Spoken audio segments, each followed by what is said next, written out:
इस बारे में कि चीन को हाल ही में लगी मिर्ची, लगनी चाहिए थी चीनी लेकिन लगी है मिर्ची। हुआ क्या है बताते हैं साथियों। हाल ही के अंदर अमेरिका और भारत मिलकर करने वाले हैं, क्योंकि यह अनाउंसमेंट हुआ है कि हम आने वाले समय में युद्ध अभ्यास करेंगे, यानी कि एक वॉर एक्सरसाइज करेंगे, यानी युद्ध की तैयारी करेंगे।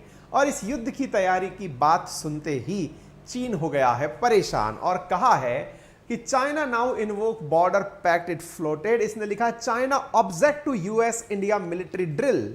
भारत और अमेरिका मिलकर के जो मिलिट्री ड्रिल करने वाले हैं उसका विरोध करने के लिए चीन उतर आया है। कह रहा है कि यह करना अपने आप में हमारे बीच में हुए समझौतों का उल्लंघन है।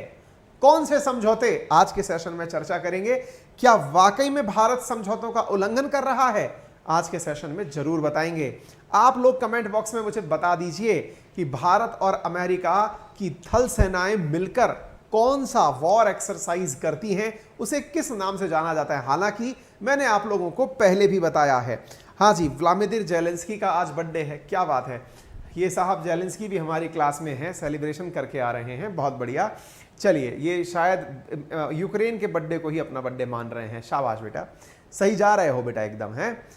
तो China objects to US military operation, तो क्या है इसके बारे में, आइए मैं अब आपको पूरी बातें डिटेल से बताता हूं। देखिए साथियों, हुआ क्या ना, भारत की तरफ से एक न्यूज हाल ही में निकलकर आई। क्या निकलकर आई कि इंडिया जो है वो मिलिट्री एक्सरसाइज करने वाला है। आप इधर देखिए, US and India prepare for mountain top drill. किस चीज के लिए? माउंटेन टॉप ड्रिल के लिए नियर चाइना बॉर्डर। ठीक है, यह न्यूज निकलकर आई कि भारत 14 तारीख से लेके 31 अक्टूबर के बीच में उत्तराखंड के अंदर जो औली नामक जगह है उस जगह पर मिलिट्री ड्रिल करने वाला है। ठीक है, अब यह न्यूज जैसे ही बाहर निकलकर आई, हाँ भाई बहुत सी बातें आ गई, वज्र प्रहार लिख रहे हैं लोग, लेकिन साथियों इसे युद्ध अभ्यास के नाम से जाना जाता है। इंडिया और अमेरिका युद्ध अभ्यास के नाम से ये वॉर एक्सरसाइज करेंगे। अब हुआ क्या कि हम लोग कर कहां रहे हैं, तो मैं आपको बताऊं साथियों कि ये जो हम एक्सरसाइज करने जा रहे हैं ये करने वाले हैं उत्तराखंड राज्य के अंदर। अब ये जो उत्तराखंड राज्य है, इस उत्तराखंड राज्य में औली नामक जो जगह है वहां पर हम युद्ध अभ्यास करने वाले हैं।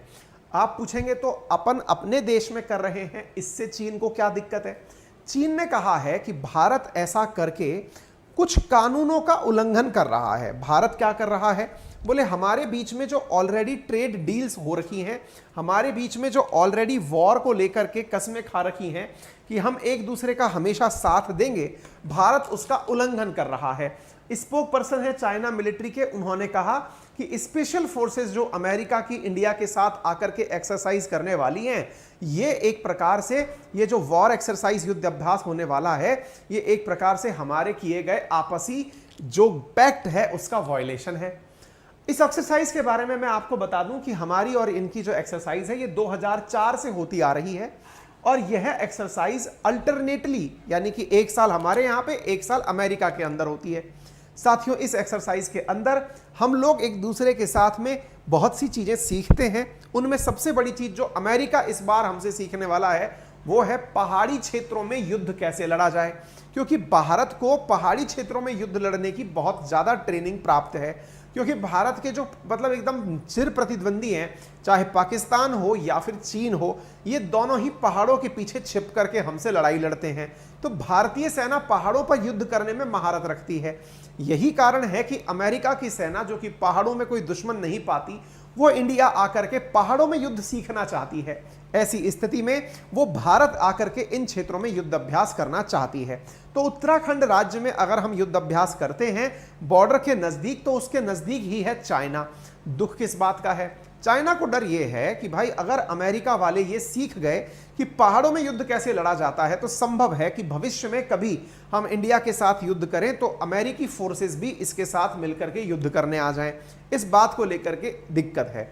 इसीलिए चाइना की तरफ से कहा गया कि we firmly oppose third party to meddle in the China India border issue. अब सवाल बड़ा बनता है कि सर एक बात बताइए, यहां पर इंडिया और चाइना का जो बॉर्डर इशू है इसमें थर्ड पार्टी आ कहां गई? ये तो तीसरे देश के साथ नहीं भाई, आपस में दो देश युद्ध अभ्यास कर रहे हैं। युद्ध अभ्यास के लिए हर देश अपनी सीमाओं में करने के लिए एकदम वैलिड है।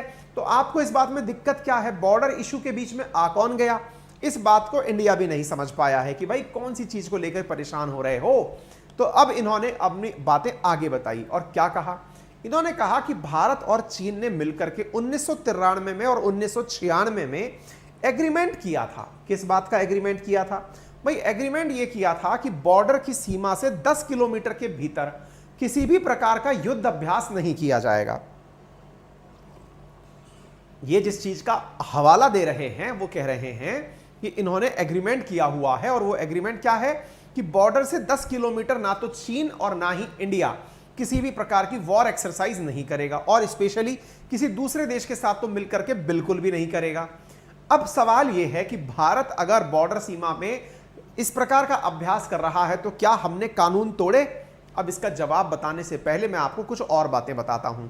साथियों, आपको मालूम होगा भारत और चीन के बीच में जो गलवान वैली इंसिडेंट हुआ, उसके बाद से भारत और चीन की फोर्सेस और साथ में जो हमारा पेंगोंग त्सो वाला जो कन्फ्लिक्ट चला, उसके बाद में भारत और चीन की सेना लगभग 16 बार मीटिंग कर चुकी हैं। 17वें राउंड की मीटिंग भी खत्म, मतलब 16 बार बातचीत कर चुकी हैं। जुलाई 17 को हमारी 16वीं बातचीत खत्म हुई, लेकिन अभी तक किसी भी प्रकार के हम कॉमन पैतरे पर नहीं पहुंचे, हम कॉमन डिसीजन के ऊपर अभी तक नहीं पहुंचे। अब सवाल बनता है कि साहब, जब हम अभी तक कहीं कॉमन डिसीजन पर नहीं पहुंचे,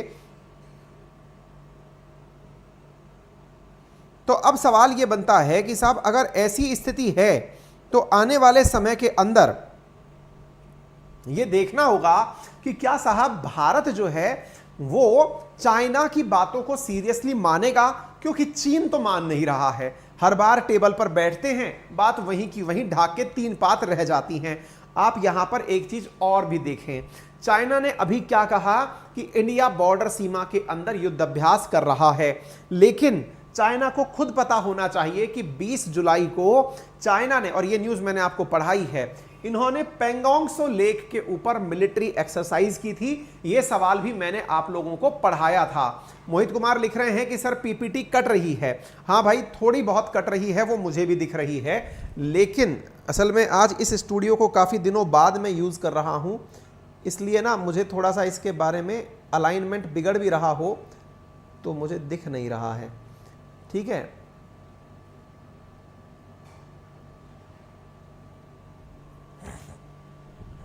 ये वाला स्टूडियो आज काफी दिनों बाद यूज किया जा रहा है। ठीक है, तो आपको याद होगा ये चीज मैंने आपको पढ़ाई थी और बताई भी थी कि चाइना जो है उसने भी पेंगोंग त्सो लेक के पास में क्या किया था, युद्ध अभ्यास किया था, और उस युद्ध अभ्यास के वीडियोस भी बाहर आए थे। उन वीडियोस के बाहर आने के बाद यह पता चला था कि इन्होंने फाइटर जेट जो हैं वो हमारी बॉर्डर के नजदीक उड़ाए थे। जब तुम खुद मानते नहीं हो बातें, तो फिर हमसे कहने के किस प्रकार से हकदार हो?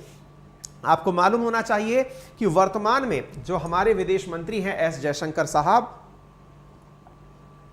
उन्होंने एक विदेश यात्रा पर इस बारे में जिक्र करते हुए कहा कि भारत और चीन के रिलेशन जो हैं वो इस समय बहुत ही ज्यादा एक्सट्रीम डिफिकल्ट फेज से गुजर रहे हैं। एक्सट्रीम डिफिकल्ट फेज से गुजर रहे हैं, ये न्यूज भी मैंने आपको पढ़ाई है, 19 अगस्त की न्यूज है। एस जयशंकर साहब ने हाल ही के अंदर कहा कि हम लोगों के बीच में सब कुछ सही नहीं चल रहा है। इसका मतलब इशारा साफ था कि इंडिया और चाइना आपस में एक दूसरे के साथ जिस प्रकार से लगातार व्यवहार में आगे बढ़ रहे हैं, यह दर्शाता है कि हम लोग मित्रता के रास्ते पर तो आगे नहीं बढ़ रहे हैं। ऐसी स्थिति में चाइना जो है वो हमारे जो एक दूसरे के साथ के व्यवहार हैं उनको खुद से ही तोड़ता जा रहा है। तो इसलिए भारत को भी ये सारी चीजें तैयारी के रूप में लेनी होंगी। भारत की तरफ से एस जयशंकर साहब ने कहा कि अगर चाइना के यही हालात रहे तो इंडो पैसिफिक क्षेत्र में क्वाड जो है वो काफी ज्यादा बेनिफिशियल रहेगा। क्वाड यानी भारत, अमेरिका, जापान और ऑस्ट्रेलिया का एक ऐसा संगठन जो वर्तमान में तो इंडो पैसिफिक क्षेत्र में सुख शांति की बात करता है, लेकिन चीन को डर है कि कहीं यह पैसिफिक और इंडियन ओशियन का नाटो ना बन जाए, यानी कि इनके बीच में कोई मिलिट्री अलायंस ना हो जाए। इवन दो हम चारों लोग मिलकर के मालाबार युद्ध अभ्यास करते जरूर हैं। आपको मालूम होना चाहिए कि चीन और अमेरिका एक दूसरे से काफी दिनों से वर्तमान में खार खाए बैठे हैं। अमेरिका ने दुनिया के सामने चीन का असली चेहरा लाने का पूरा प्रयास किया। इसी प्रयास में अमेरिका ने हाल ही में ताइवान में अपने यहां की स्पीकर, जिनका नाम था नैन्सी पेलोसी, उनको ताइवान भेज करके दिखाया। चीन के लाख धमकाने के बावजूद फिर आज से 10 दिन पहले अमेरिका ने फिर से अपने 3 सांसदों को अमेरिका से ताइवान पहुंचा दिया। चीन कुछ भी नहीं कर पाया, केवल ताइवान की चारों तरफ घेरेबंदी करके युद्ध अभ्यास करता रहा। अमेरिका ने दुनिया के सामने चीन के असली चेहरे को लाने का प्रयास किया, जिसके तहत अमेरिका यह दिखाने में कामयाब हुआ कि चीन के द्वारा दिए जा रहे बयान केवल गीदड़ भभकी हैं, उनके अंदर कोई और सार नहीं है। अमेरिका चीन के खिलाफ लोगों के अंदर जो भय, चीन की वजह से जो भय है, उसे मिटाने का लगातार प्रयास कर रहा है। और इसी क्रम में आप एक न्यूज और देख सकते हैं। और न्यूज क्या है? यह न्यूज है आज की, यानी 26 अगस्त की। अमेरिका के एक और सांसद, आप देखिए, अमेरिका लगातार आज से 3 वीक पहले नैन्सी पेलोसी पहुंची, आज से 10 दिन पहले 3 सांसद अलग से पहुंचे ताइवान, फिर आज फिर से पहुंच गए हैं एक सांसद यहां पर ताइवान में पहुंचे हैं। और इस बार तो वो कहकर पहुंचे हैं कि साहब हम 3 दिन तक यहां ताइवान में स्टे करेंगे। वॉशिंगटन पोस्ट के अंदर आप यह खबर देख सकते हैं, आज सुबह की खबर है 26 अगस्त की, जिसमें लिखा है the third visit of US law maker this month. एक महीने में अमेरिका जो है वो तीसरी बार यहां पर आ गया है। इसका मतलब यह हुआ कि तीसरी बार अमेरिका के सांसद यहां पर पहुंच गए हैं और वो लगातार परसिवरेंस इट्स फ्रीडम इसकी बात कर रहे हैं कि हम यहां पर इसकी स्वतंत्रता की हिमायती हैं। आप यहां पर देख सकते हैं कि ताइवान की जो राष्ट्राध्यक्ष हैं, उन्होंने अपने द्वारा वेलकम किया है उन यूएस के लॉ मेकर्स का जो आज पहुंचे हैं। ये आज की तारीख में आप इस चीज को देख रहे हैं। कुल मिलाकर बात यह है कि अमेरिका चीन के बारे में दुनिया को सब कुछ बताने का प्रयास कर रहा है। ऐसी स्थिति में रही सही कसर भारत ने पूरी कर दी, जब भारत ने अमेरिका के साथ मिलकर उत्तराखंड के अंदर युद्ध अभ्यास की तारीखें डिक्लेयर कर दी कि हम बॉर्डर पर ही युद्ध अभ्यास करेंगे, तुम देखते रहिए। तो इस प्रकार से हमने ये सारे काम कर दिए। ये जो हमारा युद्ध अभ्यास होने जा रहा है, ये 18वां युद्ध अभ्यास होगा। और इस युद्ध अभ्यास का मतलब वॉर एक्सरसाइज है, इसका नाम ही युद्ध अभ्यास है। ये 14 अक्टूबर से 31 अक्टूबर के बीच में होगा। जब हमारे विदेश प्रवक्ता से पूछा गया कि साहब ये हो क्या रहा है, तो इनने कहा कि ये थर्ड पार्टी बोलने वाले लोग होते कौन हैं? हम अपने देश के लोग हैं, हम अपने हिसाब से डिस्कस करेंगे कि किसके साथ हमें क्या करना चाहिए। तो अरिंदम बागची का जो बयान है, शायद वो चीन को पसंद ना आए। उम्मीद है कि आप लोगों को चीन का वर्तमान में जो स्टैंड है भारत में हो रहे अमेरिका के भारत के साथ युद्ध अभ्यास को लेकर, वो समझ में आ गया होगा। जानकारी समझ में आ रही हो तो सेशन को शेयर करने का कष्ट करते रहिएगा। यूपीएससी कैटेगरी के अंदर अगर आप तैयारी करते हैं तो अनअकैडमी पर इस समय अनअकैडमी लाइट में आप लोगों को प्रीलिम्स को ध्यान में रखते हुए बहुत ही शानदार प्रकार के, सोचिए 55,000 से ज्यादा बच्चे हमारे अनअकैडमी लाइट पर जुड़े हुए हैं। प्रोडक्ट की आप उपयोगिता इससे समझ सकते हैं, ठीक है ना। ये टेस्ट सीरीज है, पेड टेस्ट सीरीज है, जिसमें आप कनेक्ट कर सकते हैं, ठीक है बेटा। इसमें आपको बेस्ट एडुकेटर्स के द्वारा तैयार की हुई कंटेंट मिलती है, आप इसको अंदर पार्टिसिपेट कर सकते हैं, ठीक है बेटा। इसके अलावा अनअकैडमी के प्रीलिम्स और सीसेट को आप टारगेट करके पढ़ सकते हैं।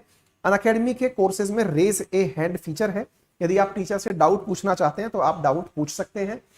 प्लस कोर्सेज में हमारे साथ आपको जो कंटेंट दिया जाता है उसमें प्रॉपर तरीके से पीडीएफ प्राप्त होती है। पीडीएफ के साथ साथ आपको पूरा टेस्ट एनालिसिस होता है, टीचर से बात करने का मौका मिलता है। हमारे आइकॉनिक कोर्सेज के अंदर आप टीचर से डायरेक्ट बात कर सकते हैं, क्लास के दौरान उससे कनेक्ट हो सकते हैं, अपने डाउट पूछ सकते हैं, सारा कंटेंट पीडीएफ के फॉर्मेट में प्राप्त कर सकते हैं। ये हमारे सब्सक्रिप्शन का एक और टाइप है जिसे आप आइकॉनिक के नाम से जानते हैं। एसएससी कैटेगरी के अंदर भी हमारे कोर्सेज हैं। मेरा एक नया वीकेंड बैच शुरू हो रहा है एसएससी के अंदर, यदि आप उसे ज्वाइन करना चाहें तो बहुत ही नॉमिनल कीमत पे आपको वो कोर्स उपलब्ध हो जाएगा, आप उसे ज्वाइन कर सकते हैं। Thank you so much. अपना ख्याल रखें, बड़ों का सम्मान करें, छोटों को प्यार दें, अपना व्यक्तित्व इस प्रकार से विकसित करें कि महिलाएं आपके साथ सुरक्षित महसूस करें।